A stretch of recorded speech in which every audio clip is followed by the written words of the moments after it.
Good morning, Shannon. Good morning, Clarissa. How are you today? I am great. How are you?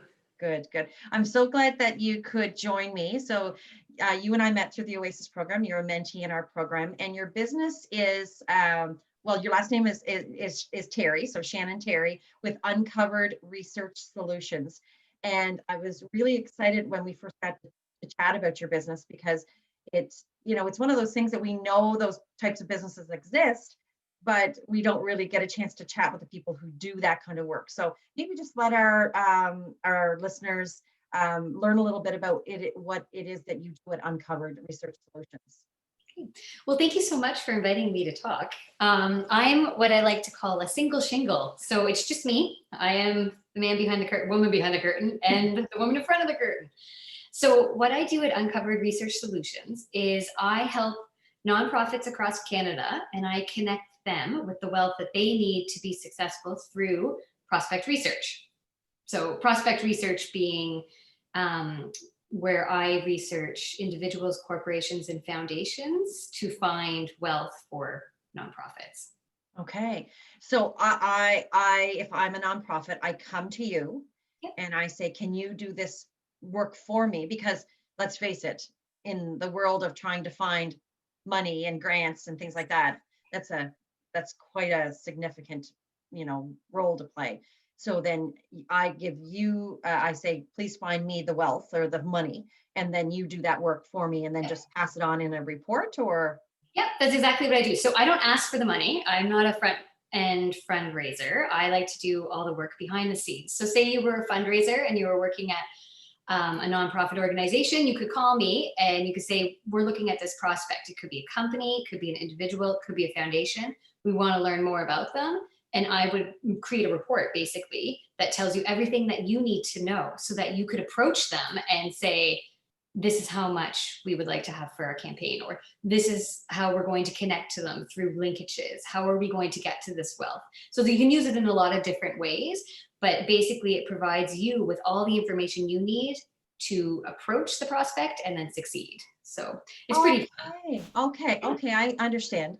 So, and that is because, well, I guess you tell me, why would somebody want to go that deep into that prospect?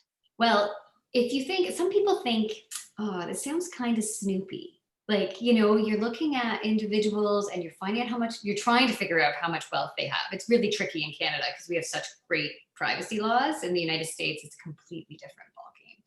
But here, you might be looking at a person, you think, oh, that's kind of sneaky to know. But philanthropists want charities to do the research. They don't want to have their door knocked on all the time with people asking them for $1 million or asking them for 10,000 or wasting their time. They know that fundraisers and nonprofits that are really savvy know what they need to know what they're talking about. They need to approach the right person at the right time and ask for the right amount in the right way. So they basically, by providing these reports, it educates the fundraiser to know exactly how much they should ask for. And it goes for companies too, or foundations as well. So if you were approaching a big company, you want to know when to approach them, when's their year end, how much have they given to other organizations. So that's a big marker. So you see like, okay, well, I'm going to go to company ABC and I can see they give a lot of gifts for $250,000 to similar organizations. I think we can get that too. But without doing that research, you don't know. You might walk in and not ask for enough, which could put your campaign at jeopardy. Or sometimes people get their nose out of joint too because they weren't asked for the right amount. They were asked too much, not enough. Or you ask too much and it backfires. So you've got, it's more of an art than a science, but it helps provide the background. It's very similar to what businesses use competitive intelligence for. Okay. So they would, like, if you worked at DuPont, you would want to know about all the other companies that make like the same or similar products so that you could kind of see what's happening in their industry. Right. So it's quite a unique report that a lot of people don't know happens behind the scenes. They just assume charities go out and they got this gift. I'm assuming the company just gave it to them. No, Right. There's so much work behind the scenes. And this report is just one tiny little section of the greater relationship they have to build and the connections they have to uncover. And stuff like Mhm. that. So it's just a tiny little portion, but I think it's pretty important. So Yeah, absolutely. And I think too, then, it brings up that piece of being aligned well with the company, because sometimes, you see people who maybe charities or nonprofits or foundations that take money from, a certain company, and then they find out later they were involved in something oh that, yeah, doesn't align well. So this is kind of like digging yeah. up some dirt, would it be? Sometimes Okay. if you find it, sometimes it's tricky because again, we do have really strict privacy laws, Okay. so it can be tricky. But that does happen, and sometimes I'll have to write a little ethic piece, or organizations will have to sit down and say, okay, we're an environmental organization, oil and gas is off the table, or we can't approach the lottery companies because we work with children. Like there's all these kind of little things. So Yeah. that's part that I can also help play a role with too, because one of the other products that I provide is I will help find the prospects. So say you were a hospital charity, you Mhm. might come to me and say like, look, we need some new prospects. Can you find us some new people, new companies, new foundations to start building relationships with, so that we can get some donor dollars in the door. Right. Yeah. Yeah. Yeah. So like, because I mean, health and wellness, then, they want to stay away from so many, Yes. industries And like they've given tobacco, things there's like that. there's been instances where like University of Toronto has given back gifts. There was a big thing recently with a pharmaceutical company that created opioids, Mhm. and I can't remember their name. And they, like the British Museum, gave back their donation and took their name off the wall. A lot of American universities had major donations from the family that owned this pharmaceutical, and they did the same thing. So it Wow. can kind of crop up later as well. So that's kind of the interesting thing, and that's why it's really important to do your research. And that is interesting. I remember in my past life, I was working, for an organization, and they came to us wanting to sponsor an initiative that we were doing. And so, we looked into it. It was local, it was a local fast food restaurant who wanted to help Mhm. with the initiative. And we looked into it, and we were like, oh, it's a good corporate community thing to do. So let's do it. And there was a lot of negativity around that, because at the time, this particular fast food restaurant was not, they weren't into healthy choices, right? But Mhm. they were moving into healthier choices, and they were going to use this as almost like a springboard to talk about, the Mhm. reason why we're in this initiative is because we're moving towards healthier choices, and we want to make, have better choices for our customers. So, but I remember a lot of negativity around that. Was it just that we took the money to take the money, or was it, was it a good community thing to do? Yeah. So, And yeah. it's true, a lot of people don't realize, yeah, like the thought that has to go behind accepting a donation and that goes for every single donation, right? You've got to really think about how will this be perceived, and did we do all our due diligence? Did we do the research? Is there a connection? And you like 99.9% of the times it's great, right? There's just Yeah. these little blips every Little once ones, in a yeah. while. Yeah. Or even just that, how will it be perceived? So work on that perception, so that, if it comes out, you know, there's things there that can help, work on that perception too, of knowing what could happen, right? Those naysayers, because there's always going to be that. So how did you get into this business? Well, it's funny. No one ever says they want to grow up and be a prospect researcher Yeah, because no one knows what that is. right, It's like, right. what is that? I didn't know what it was. Um, I actually went to library school. So I did my master's in library and information studies at McGill. And when I graduated, I was moving to Manhattan. I was going to work in a public library in New York City. That was my goal in the program. And then 9/11 hit when I was in the middle of my program, and everything, hiring freezes left, right, and center, and it was very difficult to find work, like period, anywhere in the country or internationally. So like public libraries weren't hiring, academia was really difficult, and I decided I was going to work in a special library, which is usually a library like in a corporation or a law firm or a bank, something like along those lines. And I was really struggling looking for work because I didn't have any experience, and it's that double-edged sword of not having any experience and needing 3 to 5 years experience but not having any. Right. So this lovely firm in Toronto took a chance on me and hired me as a junior researcher, where I, like by day two, I was like, I have found my dream job. I didn't think anything like Really? this existed. Yeah, I had a fantastic mentors, and it was a great team, and they were really innovative, and I was just shocked. And so I was like, I really like this. This is great. So I stayed there for 12 years. And then, Wow. yeah, this was me kicking and screaming, dragging me to Toronto. Like, no, I'm not going. And ended up loving it. And then I had we had our first child, and we were living in a very tiny condo, and we decided we needed to move home. So I'm originally from New Brunswick. We ended up Okay. back here, and I just started freelancing. It was totally by chance. Mhm. Like some clients. So the firm that I was working with in Toronto was, I should have said this earlier, was a consulting firm. So we worked with nonprofits all across the country. So I Oh, was used to kind of the consulting feel, and I had clients all the way from Vancouver to PEI, right? So I was all over the board all the time anyways. So it was a very natural transition when I came back to actually just kind of slip into doing what I was doing before, but for myself. So I just kind of lucked out that way. right. So yeah, it was That's kind of like tremendous. I hadn't really done anything else, but I really love what I do. So Yeah. And mm, I always love the story behind the business, right? Because I think it's so important. And sometimes it's those, there's certain how do people say it? If you don't see it, you can't be it.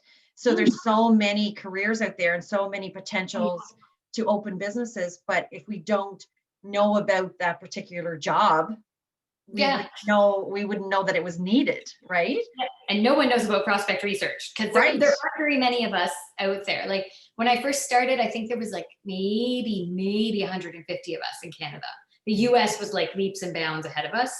But and now there might be 500 maybe. And Wow. then people who consult like I do and work with like those would be people working actually in nonprofits doing what I'm doing. Mhm. But for people who actually are consulting, there's only like maybe 5 of us or so in the Really? country. So yeah, there aren't very many. It's quite a niche field. It's fun though. If you really Yeah. like research, it's fun. Yeah. So I have to ask, I mean, if somebody hears like the word uncovered research solutions, does anyone think that you're like a private Totally. investigator? That's why I picked it because it's like that's so much fun. Yeah, like I'm thinking like, how many calls would you get saying like, hey, can you follow so and so, or can I hire No, you for this? I could find out how many donations they made though. Um, but no, that's why I kind of thought it was good too, and it kind of encompasses a larger umbrella too, because eventually, like right now, I work half the day and I'm with my kids half the day. And I was Mhm, a stay-at-home mom, well, work-at-home mom when I mhm, first started this. So I was working like evenings, weekends, nap times. And I knew eventually I'd like to grow this business into encompassing a little bit more of research, like kind of mhm. getting maybe into competitive intelligence or different types of research, just because I love it so much and I like to challenge myself. So that's why I thought I'll go with this wider umbrella name instead of making it really specific and Mhm. being tied into it. So yeah. Yeah, yeah. So on a little bit more serious note, when we think about, I mean, the reason why the Oasis Show started in the beginning is so that we could support entrepreneurs during the pandemic. And I mean, you're in Moncton, so the pandemic is certainly not over for your zone here in New Brunswick, even though we've been very lucky in New Brunswick, but your zone kind of come and went with the with the Yes. stages of the pandemic. And Um, down. but when we look at what's happening across the country, and because you do work nationally, was there ever a time when things started to shut down that you worried about your Oh, business? worried. That's an understatement. Mhm, I well, like most people, I was shocked. I didn't really see it coming. I was busy mhm, working. I had a unicorn client, I like to call them. They're the ones that pop up every couple of years and are really great and fantastic and so much fun. And I was working with them, and they called me and they said we're pulling back, and I was like, well, this is more serious than I thought. And yeah, I went into full panic. So they stopped, and all my other clients stopped. So everything stopped for about 3 solid months. But it was okay because I had small children. So I instead everybody's like, what did you do to pivot your business? I'm like, I didn't. I pivoted into being a homeschooling mom. yeah. That's what I pivoted into. And I was so upset about my business that I had to stop thinking about it. So I literally I stopped. Like I was panicking, and I'm like, I can't market. I can't, people don't want to hear from me right now. Mhm, So I just stepped back, and I was really worried. I honestly was, because working with and I still am worried. I Mhm, still am concerned because working with nonprofits, they've been hit really hard by this.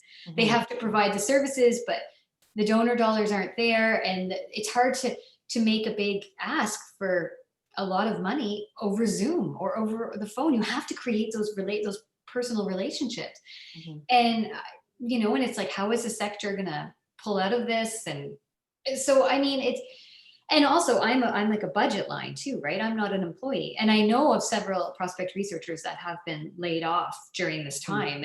So I am concerned, but I know that people still need to raise money. A lot of my clients have trickled back, which is great.